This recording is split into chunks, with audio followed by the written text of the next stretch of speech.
What is the best environment that students can learn in? I would say AP or honors courses would be the best way for the best environment. I've been in core classes like my Spanish 1-2 class. Those kids are there just to get past high school, and they don't want to really. They're not trying to get anything out of high school. They just want the credentials and the title. The AP and honors courses that I've taken are more professionally done. The kids in those classes want to learn and are motivated and want to get the most they can out of high school, and so yeah, the AP and honors courses are like the best environment. Teachers basically asking students questions and stuff, showing them examples. Because I know back in 8th grade I had a couple teachers who I didn't think taught lessons well. But this year I'm really understanding the concept of some subjects. Because the teachers have to go in detail, making sure every single student gets the material. What do you think is the best classroom environment students can learn in? In a quiet, good, not ghetto town. What do you think of the programs that are provided in the special ed department? Okay, I believe that they're taking care of, or they're showing what they need to be shown in order to be successful for themselves in life. I know some of them. I don't want to say like all of them, but like some of them aren't able to do everything that they're supposed to be able to do. So I know that a lot of their teachers like show them how to express themselves the right way and show them how to do what they're supposed to do. I've heard that they teach them how to clean or become maintenance workers because that's like what their future is. It's kind of sad, but it's true. I feel like the people there are devoted and they're willing to do anything for those kids. As shown in this graph, special education grants to states has been increasing since the year of 2000. Here's the graph representing how much money is given to the special education department. This graph shows that out of $78 billion, 16% of that money is given to the special education department. Ralph Cicerone, the president of the National Academy of Science, speaking on the importance of technology in education. The importance of science and technology to the future security and prosperity of our nation. Since taking office, he has been unwavering in his commitment, for example, to science, technology, engineering, and math education, and in his support of the scientific community. We are pleased that President Obama and his administration continue to turn to the National Academy of Sciences for help and analysis and advice on many issues facing the country and the world today. We appreciate that they value the rigorous scholarship that thousands of volunteer experts contribute each year into our reports from the National Research Council and the Institute of Medicine. We will try to hold up our side of that bargain. We want President Obama to know that Wide changes, what would you do? I think the most important thing that needs to be changed is the amount of classes we have. We only have 5 classes, and that's a minimum, or that's a maximum of, no, it's a minimum of 20 credits. And I know some of the colleges that I want to go to don't accept 20 credits. And I have to work through summer school, and I have to work through night school if I want to become or be able to get all those credits. I would change the amount of classes we have. I would change how the funds are the funds need to be equally distributed through extracurricular activities. Like football shouldn't get more money than tennis. Tennis shouldn't get more money than theater. Theater, they should all get the same amount of money, and they should all be put on a budget. Budget cuts, like teachers not being able to teach because they're not being paid enough. I feel like that would open up way more classes for us, and that would open up a wider variety of electives and AP classes for us. What would you do to make a good change in education? Well, in my classes, I have some students who shouldn't really be in them. And if you look at other high schools, such as Riverside, Brookfield, Winnetka, the one in Winnetka, New Trier, there are students who have to place in to get into a certain class. And here they allow many students with a variety of different academic backgrounds to have whatever class they wish to have. So if I was part of the school board, personally, I'd be like, your grades. You have an A in Chem? All right, AP Chem. You have a C? AP Chem's not your thing. So that's what I would do. So I think the best motivation for students is family. I came from a family where my parents were educators, so they emphasized for me and for my brother and sisters that doing well in school was important so that we could get... Most kids don't know like that college is looking for certain things. I think that's a great way to get kids motivated, like showing them the requirements for colleges. Honor roll is a good motivation. Kids are pushed to make their grades the best and pushed to try their hardest because they want to become on gold honor roll, silver honor roll, bronze honor roll. NHS and selective clubs like FMP, we have to have a C average, so that means that our grade has to be above, I think it's I'm not going to say a GPA, but like we have to have a certain GPA in order to participate in FMP, and I'm also in NHS, so we have to have a certain GPA. Just basically getting through high school and being prepared for college. That's basically the most motivation that we do. On public education. Hi, I think my perspective on public education would be, it's pretty well, but I think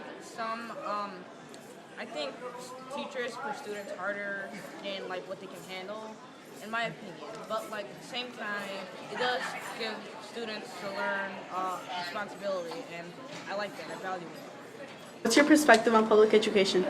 Well, I think public education is a very good advantage for our students in the sense that my freshman year I went to Nazareth Academy and they had a limited AP courses, and here they have AP courses available to everybody, and there's honor courses in almost every single subject. If you look at other private schools such as Queen of Peace, Nazareth, Fenwick, they really don't have, AP statistics or other classes such as those that Warren does have.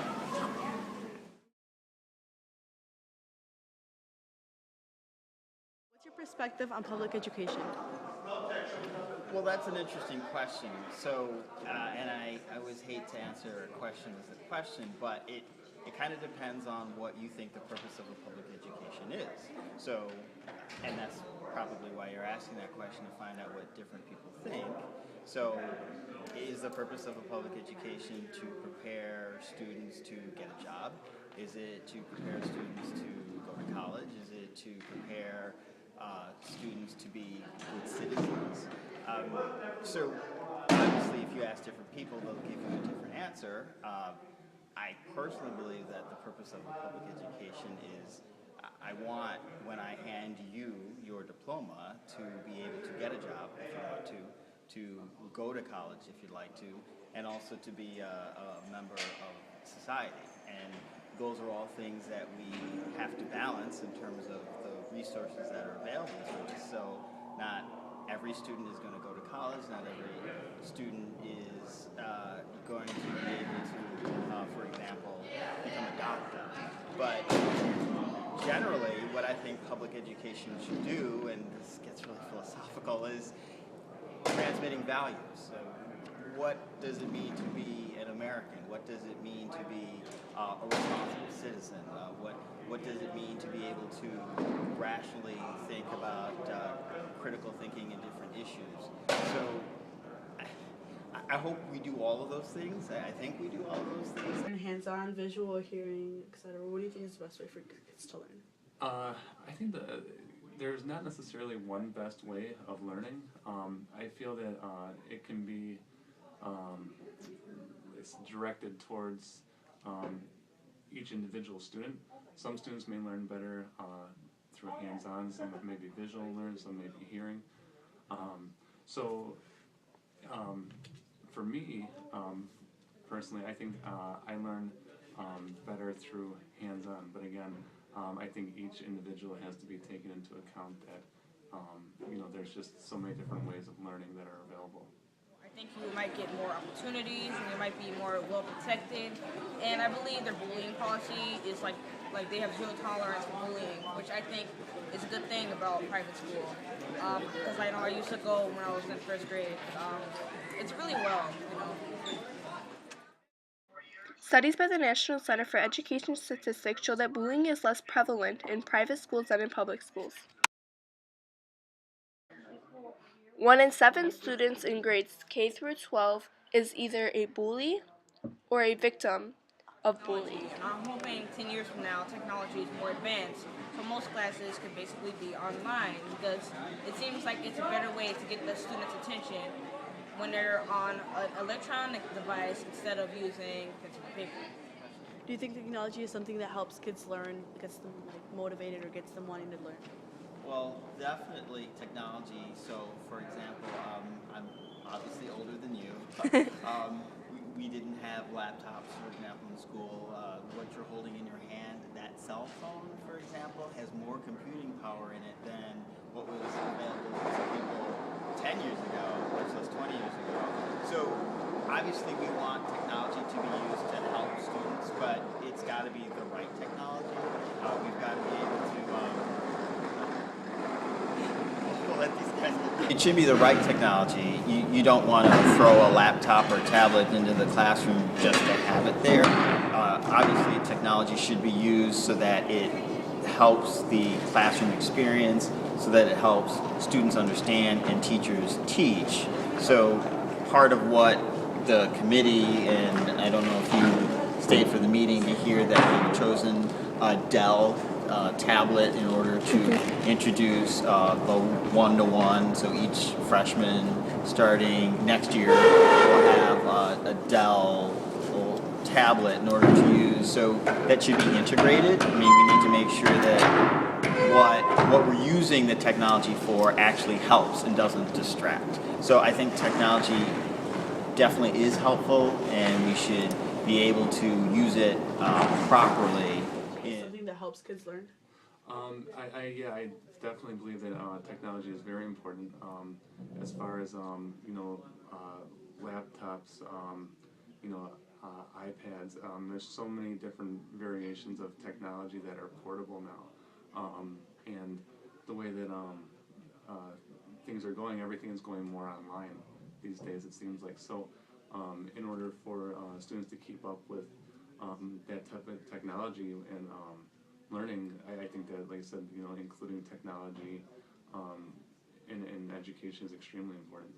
What's the purpose of public education? I think the purpose of public education for kids are able to learn on subjects they actually want to learn but they're getting forced to learn on stuff that they don't want. What do you think is the best classroom environment students can learn in? In a quiet, good, not ghetto town.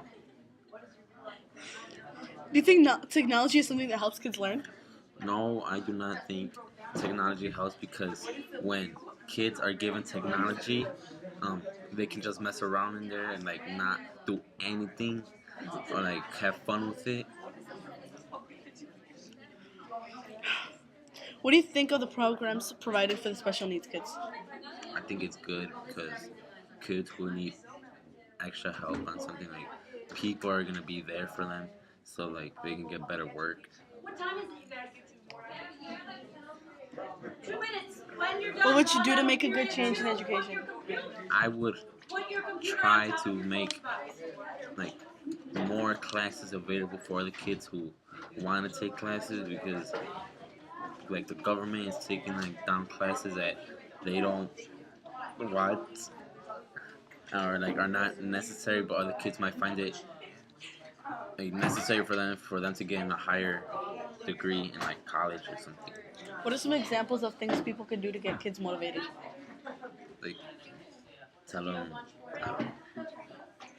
If you were given the authority to make any change that you wanted in the district, what would you do? Other than bring back You the gotta classes? find some way to do it. Bring more classes.